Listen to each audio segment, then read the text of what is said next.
ఓం శాంతి 6/3/1985 అవ్యక్త బాప్దాదా యొక్క మధుర మహావాక్యాలు. సంగమ యుగము ఉత్సవాల యుగం, బ్రాహ్మణ జీవితం ఉత్సాహాల యుగం.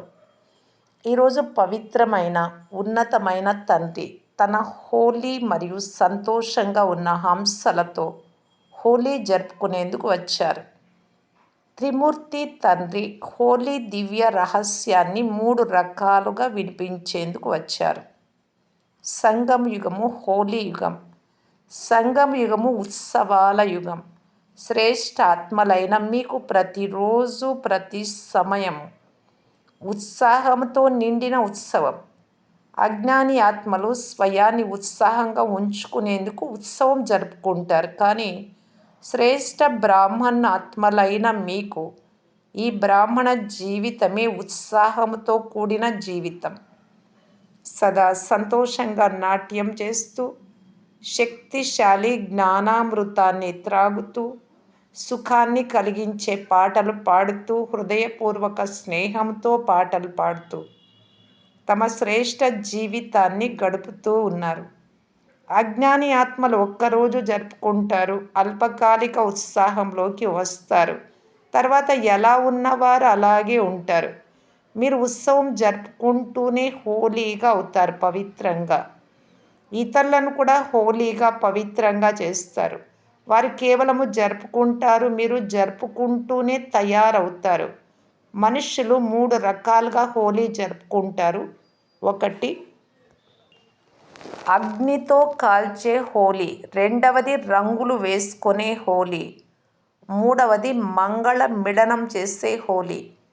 ఈ 3 ఆత్మిక స్నేహానికి సంబంధించినవే, కానీ వారు స్థూల రూపంలో జరుపుకుంటూ ఉంటారు.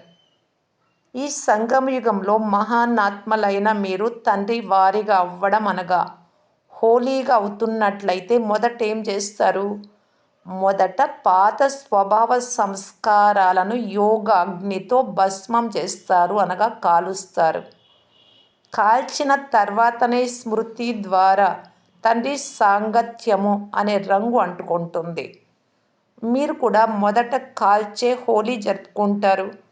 తర్వాత ప్రభు సాంగత్యము అనే రంగులో రంగరించబడతారు, అనగా తండ్రి సమానంగా తయారవుతారు.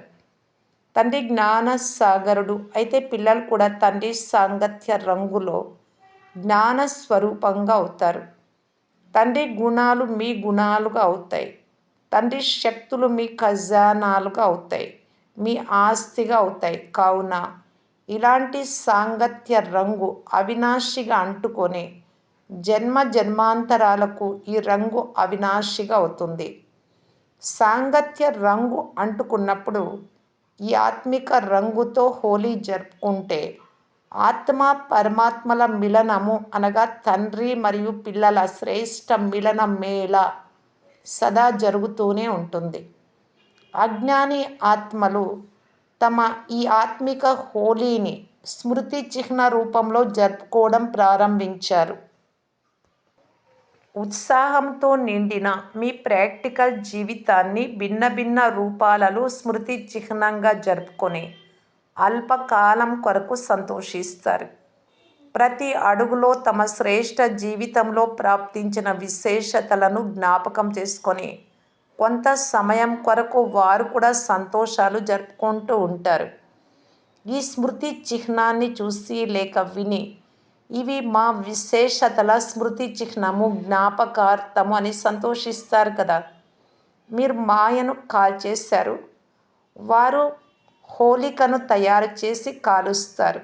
ఎంత రమణీయ కథలు తయారు చేశారు అంటే అవి విని మా విషయాలను ఎలా తయారు చేశారు అని మీకు నవ్వు వస్తుంది. హోలీ ఉత్సవం మీ భిన్న భిన్న ప్రాప్తుల స్మృతి రూపంలో జరుపుకుంటారు. ఇప్పుడు మీరు సదా సంతోషంగా ఉంటారు. సంతోష ప్రాప్తికి స్మృతి చిహ్నాన్ని చాలా సంతోషంగా ఉండి హోలీ జరుపుకుంటారు. ఆ సమయంలో అన్ని దుఃఖాలు మర్చిపోతారు. మీరు సదాకాలం కొరకు దుఃఖం మర్చిపోయారు. మీ సంతోషపు ప్రాప్తిని స్మృతి చిహ్నాన్ని జరుపుకుంటారు. ఇంకొక విషయం, జరుపుకునే సమయంలో చిన్న పెద్ద చాలా తేలికగా అయ్యి తేలికగా జరుపుకుంటారు. ఆ రోజు కొరకు అందరి మూడ్ అంటే స్వభావం కూడా తేలికగా ఉంటుంది. కావున ఇది మీరు డబల్ లైట్గా అయినందుకు స్మృతి చిహ్నం. ప్రభువు సాంగత్యము రంగులో రంగరించబడినట్లయితే డబల్ లైట్గా అవుతారు కదా. కావున ఇది ఈ విశేషత యొక్క స్మృతి చిహ్నం. ఇంకొక విషయం, ఈరోజు చిన్న పెద్ద ఏ సంబంధం వారైనా సమాన స్వభావంతో అందరూ ఒకే విధంగా ఉంటారు. చిన్న మనవడు కూడా తాతగారికి రంగు పూస్తాడు. అన్ని సంబంధాల వారు తమ వయస్సును మర్చిపోతారు, సమాన భావంలోకి వచ్చేస్తారు. ఇది కూడా విశేషించి మీ సమాన భావం అనగా సోదర స్థితి. ఇతర దేహ సంబంధం యొక్క దృష్టి ఉండదు. ఇది సోదర సమాన స్థితికి స్మృతి చిహ్నం. ఇంకొక విషయం, ఈరోజు భిన్న భిన్న రంగులతో బాగా పిచికారి నింపి ఒకరినొకరు రంగులతో రంగరించుకుంటారు. ఇది కూడా ఈ సమయంలో మీ సేవకు స్మృతి చిహ్నం. ఏ ఆత్మకైనా తమ దృష్టి అనే పిచికారి ద్వారా ప్రేమ స్వరూపంగా చేసే రంగు, ఆనంద స్వరూపంగా చేసే రంగు, సుఖము శాంతి శక్తులు అని ఎన్ని రంగులు వేస్తారు. సదా అంటుకొని ఉండే రంగులు వేస్తారు. తొలగించే పని ఉండదు, శ్రమ చేయాల్సిన అవసరం ఉండదు. ఇంకా ఈ రంగులలోనే సదా మునిగి ఉండాలి అని ప్రతి ఆత్మ కోరుకుంటుంది. అందరి వద్ద ఆత్మిక రంగుల ఆత్మిక దృష్టి అనే పిచికారి ఉంది కదా. హోలీ ఆడతారు కదా. ఈ ఆత్మిక హోలీ మీ అందరి జీవితం యొక్క స్మృతి చిహ్నం. బాప్ దాదాతో మంగళ మిలనం ఎలా జరుపుకున్నారు అంటే, ఈ మిలనం చేస్తూ చేస్తూ తండ్రి సమానంగా అయిపోయారు, తండ్రితో కంబైన్డ్గా అయిపోయారు. ఎవ్వరూ వేరు చెయ్యలేరు. ఇంకొక విషయం, ఈరోజు గడిచిపోయిన విషయాలన్నింటినీ మర్చిపోయే రోజు. 63 జన్మలలో గడిచిపోయిన వాటిని మర్చిపోతారు కదా. గడిచిపోయిన విషయాలకు బిందువు పెడతారు. అందువలన హోలీని గడిచిపోయిందేదో గడిచిపోయింది అనే అర్థంలో కూడా చెప్తారు. ఎలాంటి కఠినమైన శత్రువైనా మరచి మిలనం చేసే రోజు, అందరూ కలిసే రోజు అని అంగీకరిస్తారు. మీరు కూడా ఆత్మకు శత్రువులైన రాక్షస సంస్కారాలు, రాక్షస స్వభావాన్ని మరచి ప్రభు మిలనం జరుపుకున్నారు కదా. సంకల్ప మాత్రం కూడా పాత సంస్కారాలు స్మృతిలోకి రాకూడదు. ఇది కూడా మీరు మర్చిపోయే విశేషతకు స్మృతి చిహ్నంగా జరుపుకుంటూ ఉన్నారు. కావున మీ విశేషతలు ఎన్ని ఉన్నాయో విన్నారు కదా. మీ ప్రతి గుణము, ప్రతి విశేషత, కర్మకు వేరు స్మృతి చిహ్నాలు, జ్ఞాపకార్థాలు తయారు చేశారు. ఎవరి ప్రతి కర్మ స్మృతి చిహ్నంగా తయారవుతుందో, ఎవరిని స్మృతి చేసి సంతోషంలోకి వస్తారో వారు స్వయంగా ఎంత మహాన్గా ఉన్నారు. మీరు ఎవరో మీకు అర్థమైందా? హోలీగానే ఉన్నారు కానీ ఎంత విశేషంగా ఉన్నారు. హోలీగానే అంటే పవిత్రంగా ఉన్నారు. డబల్ విదేశీయులకు భలే తమ ఈ శ్రేష్టత యొక్క స్మృతి చిహ్నం తెలియకపోయినా తమ స్మృతి యొక్క మహత్వాన్ని ప్రపంచం వారు గుర్తు చేసుకొని స్మృతి చిహ్నాన్ని జరుపుకుంటూ ఉన్నారు. హోలీ అంటే ఏమిటో అర్థమైందా? మీరందరూ రంగులో రంగరించబడి ఉన్నారు. ప్రేమ రంగులో ఎలా రంగరించబడి ఉన్నారు అంటే, తండ్రి తప్ప ఇంకేమీ కనిపించకుండా రంగరించబడ్డారు. స్నేహంలోని తింటూ, త్రాగుతూ, నడుస్తూ, పాడుతూ, నాట్యం చేస్తూ ఉంటారు. పక్కా రంగు అంటుకుందా లేక కచ్చాగా ఉందా? ఎలాంటి రంగు అంటుకుంది? కచ్చా రంగా లేక పక్కా రంగా? గడిచిపోయిన దానికి బిందువు పెట్టారా? పొరపాటును కూడా పాత విషయాలు జ్ఞాపకం చేసుకోరాదు. ఏం చేయాలి, వచ్చేసింది అంటారు కదా. ఇది పొరపాటుగా వచ్చింది అని అంటారు కదా. ఇది క్రొత్త జన్మ, క్రొత్త మాటలు, క్రొత్త సంస్కారాలు, క్రొత్త ప్రపంచం. ఈ బ్రాహ్మణుల ప్రపంచం కూడా క్రొత్తది. బ్రాహ్మణుల భాష కూడా క్రొత్తది. ఆత్మ భాష క్రొత్తది కదా. వారు ఏమంటారు, మీరు ఏమంటారు, పరమాత్మ పట్ల కూడా అన్ని క్రొత్త విషయాలే ఉన్నాయి. కావున భాష కూడా క్రొత్తది, పద్ధతులు ఆచారాలు క్రొత్తవి, సంబంధ సంపర్కాలు కూడా క్రొత్తవే, అన్నీ క్రొత్తవే అయినాయి. పాతది సమాప్తమైపోయింది, క్రొత్తది మొదలైంది. క్రొత్త పాటలు పాడతారు, పాతవి కాదు. ఎందుకు, ఏమిటి అనేవి పాత పాటలు. ఆహా, ఓహో, వాహ్, ఇవి క్రొత్త పాటలు. కావున ఎలాంటి పాటలు పాడుకుంటారు? అయ్యో అయ్యో అనే పాటలు పాడడం లేదు కదా. అయ్యో అయ్యో అనేవారు ప్రపంచంలో చాలామంది ఉన్నారు, మీరు కాదు. కావున అవినాషి హోలీ జరుపుకున్నారు అనగా గడిచిపోయిన వాటికి బిందువు పెట్టి ఫుల్ స్టాప్ చేసి సంపూర్ణ పవిత్రంగా అయ్యారు.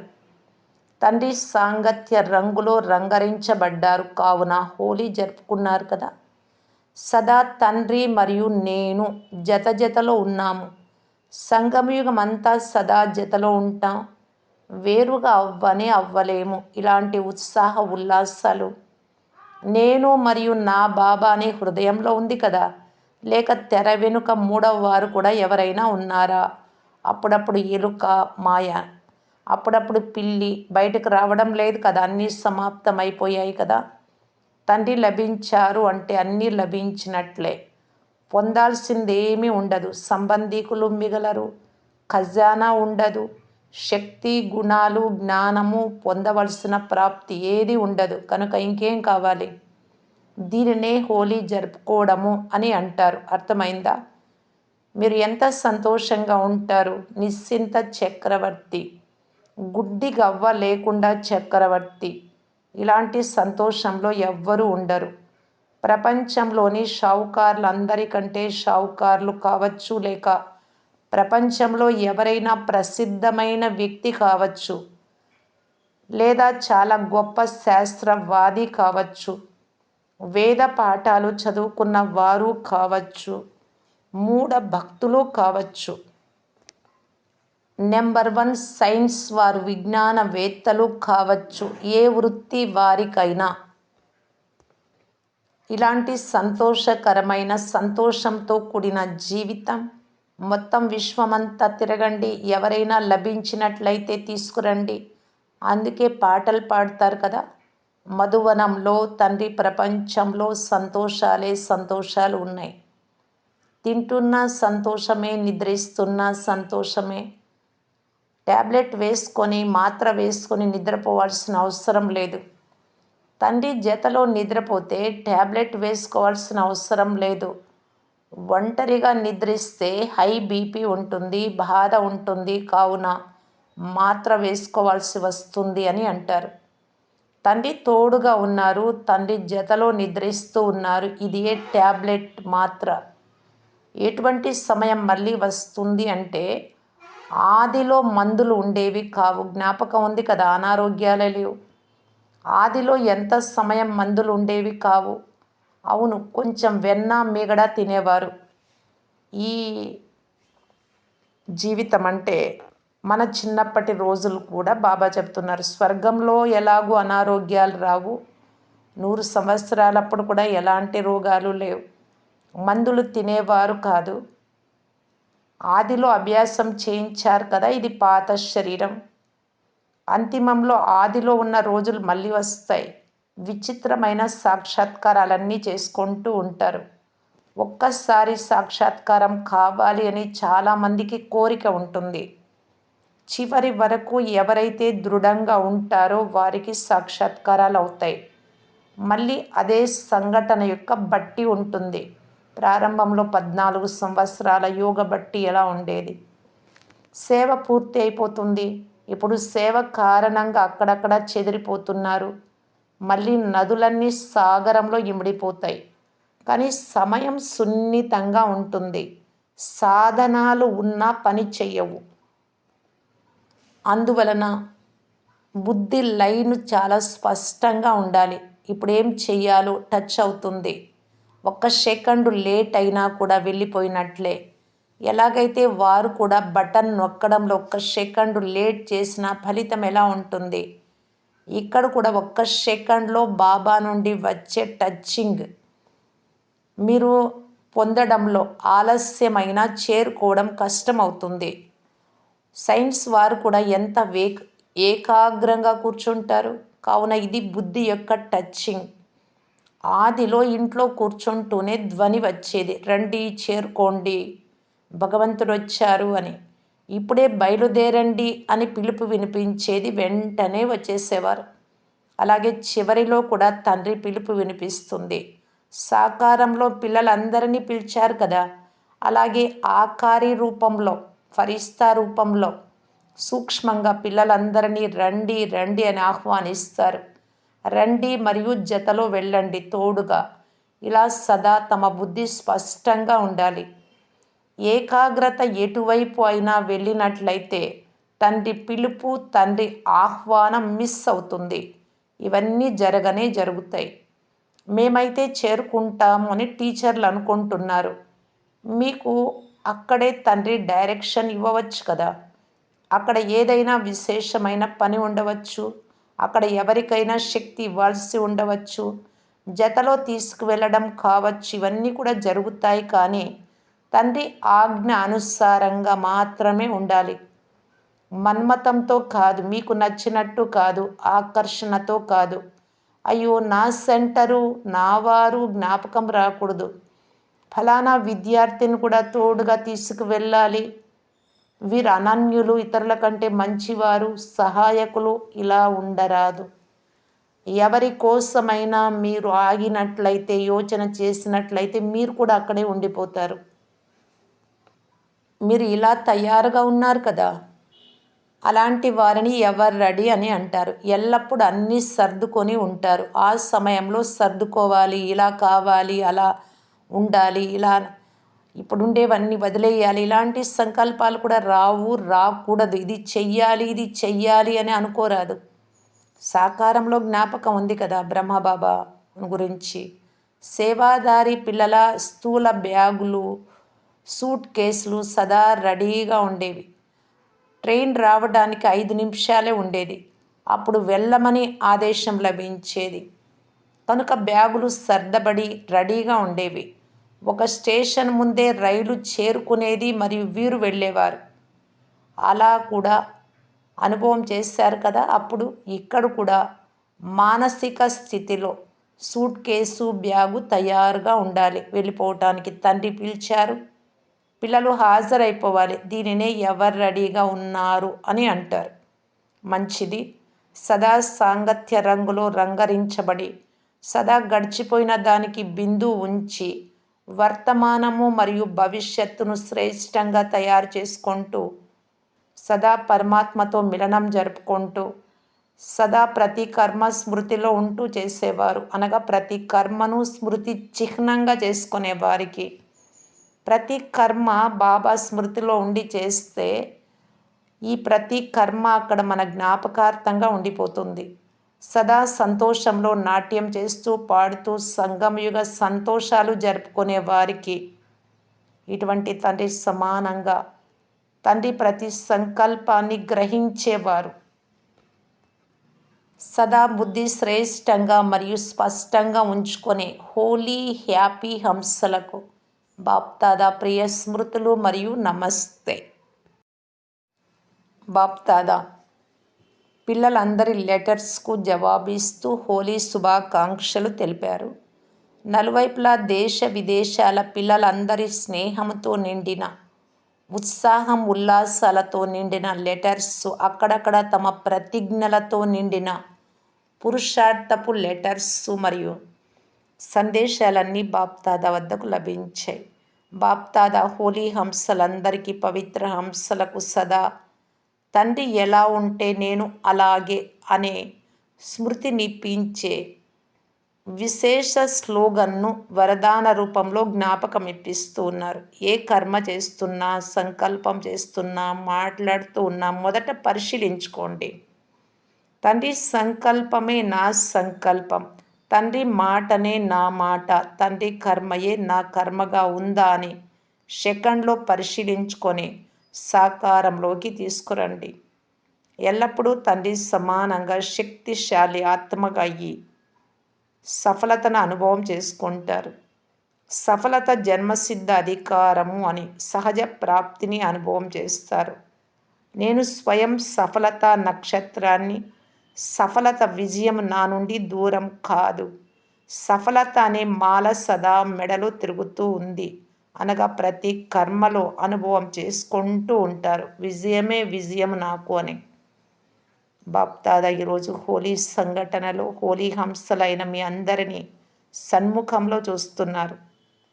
హోలీ జరుపుకుంటూ ఉన్నారు. అందరినీ స్నేహంతో చూస్తున్నారు. అందరి విశేషతల వెరైటీ సుగంధాన్ని తీసుకుంటూ ఉన్నారు. ప్రతి ఒక్కరి విశేషత ఎంత మధురమైన సుగంధం.